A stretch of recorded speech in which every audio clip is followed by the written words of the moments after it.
Greetings comic lovers and welcome back to Casually Comics, the channel where we chat all things comics, from reviews of comics new and old to history to anecdotes to really wherever our whims take us. Today, not a whim, but rather a request. This is the first time my husband has ever asked for a particular character, so you know what?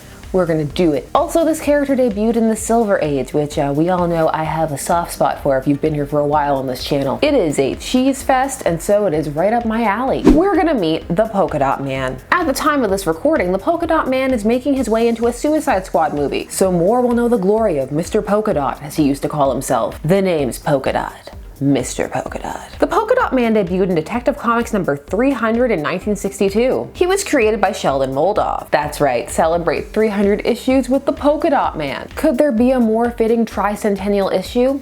I think not. The Polka Dot Man was Abner Krill, and he was one of many Batman enemies to pop up during the Silver Age. He's also one that gets mocked a lot. A lot of the characters from this era do. So he's brought up a lot of times as a joke, and many people are like, what? Polka Dot Man? Who's that? But I'm about to show you that the Polka Dot Man is actually a genius. He has a gimmick that casts a net so wide that none of us are safe. So get ready to hide all your dots. But before we get started, I'm Sasha, and if you're enjoying this content, you know what to do. Hit that like button, hit that subscribe button. Join us on this comic book journey. Feel my sadness that I realized that I did not own a single polka dot thing to wear for this video, so these random holes in this shirt will have to double for the polka dots. And you know what? Once we meet him, you'll see that that's fine. The cover shows us the Polka Dot Man's biggest weakness, his costume. It does not matter how much cred you have or how confident you are, you will get laughed at in this costume. The bizarre Polka Dot Man. Not scary, not menacing, not terrifying, bizarre. Also, this cover is not cover bait. It's actually really accurate, and I'm not sure what to do with that. I'm so used to nonsense, overblown Silver Age covers. Tell me lies, tell me sweet little lies. What is a dot? A spot?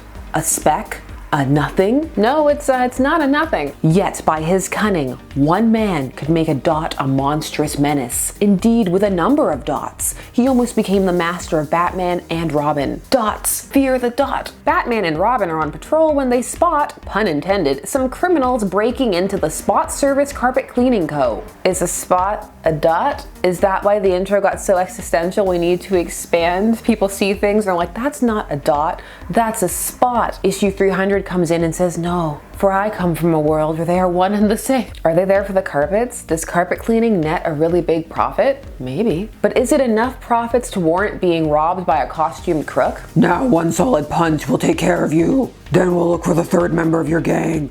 No need to look, Batman.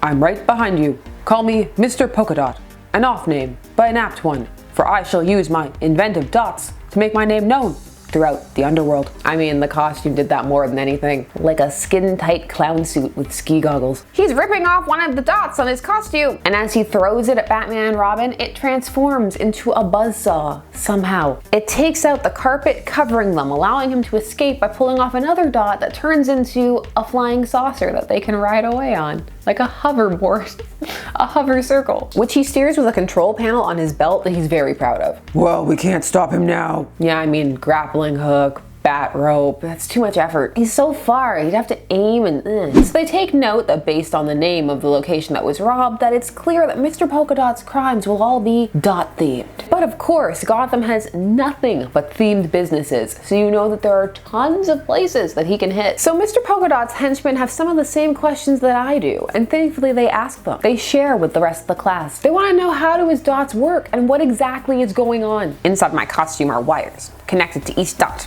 While a dot is on my costume, the dot is in neutral. But when I rip off a dot, it is activated electronically, and then does the job for which it was gimmicked. Several things. The Polka Dot Man is a programming or transformography genius. It would make more sense if he was a wizard. If he was just like, my dots are magic and I pull them off and then I make a wish on a star. Also, his costume must be very bulky, pointy and heavy because it's covered with all these dots that are electronically linked to something, I guess his belt. Do we just need to throw water on him to take him out or at least short circuit him? I did not expect to have this many questions about the Polka Dot Man. Also, after the dots are used, they disintegrate, leaving no clues. This means that Batman and Robin just need to look for obvious potential dot-themed connections. And don't worry, they're not afraid to reach. Because a foreign dignitary is visiting, his country's emissary. They don't tell us which one, because that pales in importance to his pet leopard with spots, and the black pearl jewel he wears on his turban. A pearl! like a dot. I hope you're stretched and that you're ready and limber for all of the reaches we're gonna have to do for these crimes, because the Polka Dot Man's already there. He's been doing some hot yoga. By the time they get to the embassy, the crime is already in progress, and Mr. Polka Dot rips off one of his dots, throws it at the dynamic duo, and it turns into a sunspot.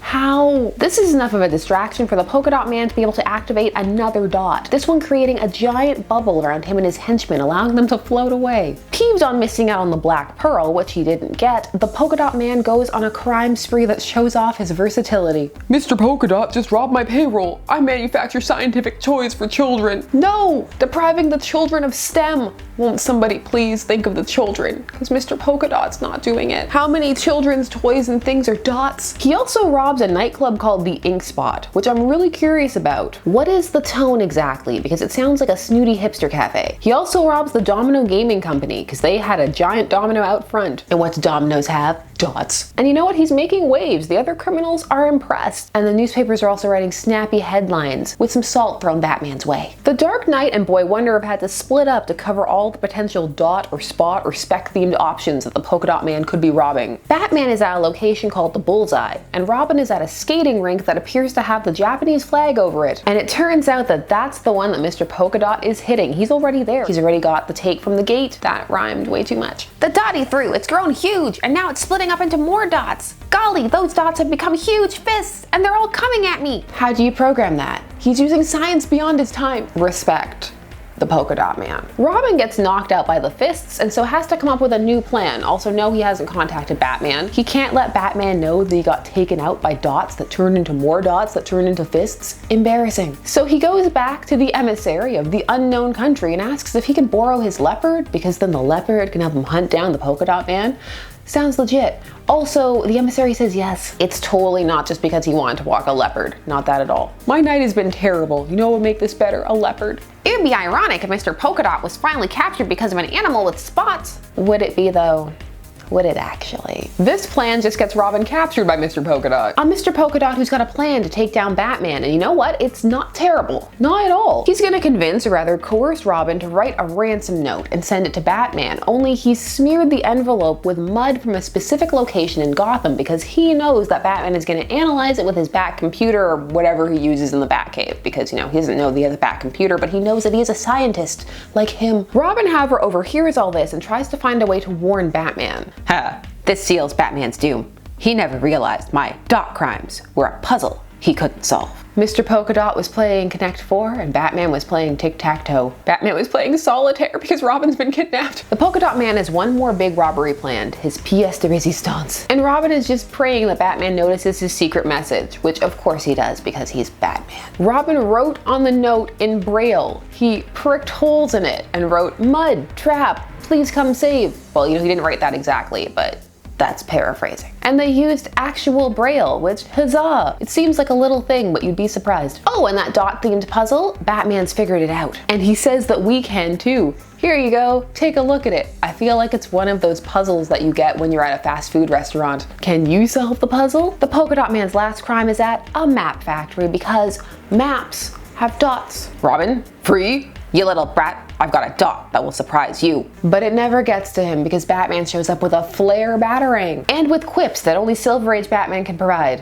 which might be a good thing. From outer space, our world looks like a dot, so it's fitting that this dot should mean the end of your world of crime. Do you want to try that again, or maybe just not say anything? Oh, but he's not done. Right on the dot. By now you should be seeing spots before your eyes, Mr. Polka Dot. Embarrassing. Embarrassing kids show level rhymes. He's ready to drop a mixtape in that Harley Quinn rap verse. Later, after Mr. Polka Dot is imprisoned, oh man, he doesn't even get an in prison panel? The indignity. But what was the puzzle? This amazing crime puzzle. You know you want to see it. Get ready. It was a stick figure. Yep, the map factory was the head. It really was not that clever, Mr. P. So that was Mr. Polka Dot. Definitely worth the lead story in the 300th issue. A tale able to stand the test of time. In all seriousness, Mr. Polka Dot, for all his Silver Age silliness and gimmicks, had potential to be legit. He just needed, but one, a better costume, a better name, to be streamlined more. Wow, I sound like just to be different entirely. The thing is, he's too much of a threat to be funny, but his abilities in costume are so outlandish they're hard to take seriously. He's pulling dots off his costume like magicians pull rabbits out of hats. The other big problem is that the range for his crimes is a bit too broad. It's too wide. He can steal from anywhere that has anything remotely circular and dot or speck or spot-like. So what qualifies as a dot? It's hard to pin down. The way the dots come off his costume and transform into things is fun, but it's in no way credible. Also, it raises questions of how many different dots does he have? They kind of stick to a rotating roster of dots, which does make things easier. But the thing is, the Polka Dot Man, actually, his backstory gets a little hardcore for a little bit. Like, he loses the ability to use these dots when he falls in hard times. Then he has to resort to just using a baseball bat, which is actually pretty sad. I will get the mid-sized violin, I will leave the tiny violin at home. He would also later struggle with alcoholism, and this was later on. Like, by this point, we're talking about him having to deal with Nightwing. And he would end up being brutally killed when his head was crushed by a manhole cover, which, dare I say,